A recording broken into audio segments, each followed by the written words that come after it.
Kumbaga ang point being ng House Justice Committee not to probe questions kay Ramil Madriaga because they're not conducting a trial, no? They're just seeing kung may probable cause itong impeachment na ito at talagang dapat ang magpo-probe dito ay kung sa Senate kung papasa nga ito, no? O kung ma-impeach nila ito sa House of Representatives.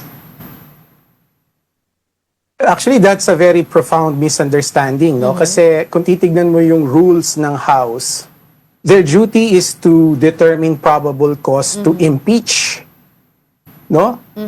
Ang trabaho ng Senado is to convict or acquit. Pero yung House, their job is to, or their duty is to impeach or not. That's their decision. Right. So yung Committee on Justice, ang duty niya is to find evidence or examine evidence to determine whether there is probable cause to impeach. So, kailangan, they should scrutinize lahat ng information or evidence sa harap nila. Because that's going to be the basis of their decision, which is, meron nga bang probable cause to impeach? Kung wala, then hindi dapat siya ma-impeach. But kung merong clear and convincing evidence to support the charges in the impeachment complaint, then ang recommendation nila would be to impeach. Right?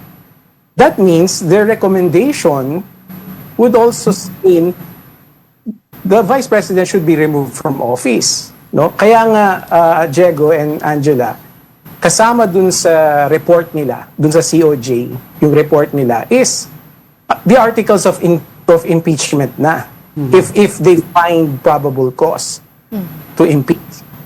So that as a plenary will make the decision kung impeach nga ba o hindi. Prof, para lang ma-enlighten din yung viewers kasi medyo these are confusing times. Ano yung magiging then delineation between the Senate and Congress with regards to appreciation of evidence with regards to the guilt of the Vice President?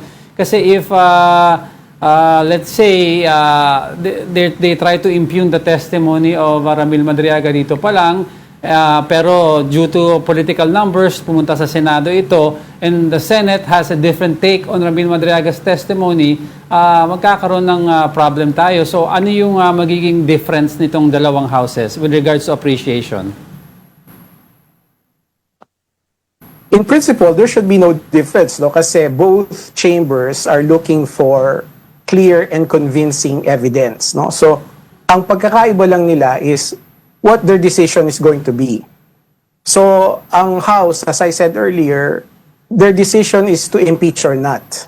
Meaning to say, ang iniisip nila, kailangan bang tanggalin itong opisyal na to sa office, no? That's because that's what impeachment means, no? Pagdating sa Senado, it's the same, no? They're looking for, or they will be guided by that standard, clear and convincing evidence whether to convict or to acquit. So, pag ang decision nila is to convict, then doon na matatanggal sa opisina yung na-impeach. So, there should be no difference at all, no? Kasi both chambers are looking for clear and convincing evidence to support the decision that they have to make. Ang next hearing would be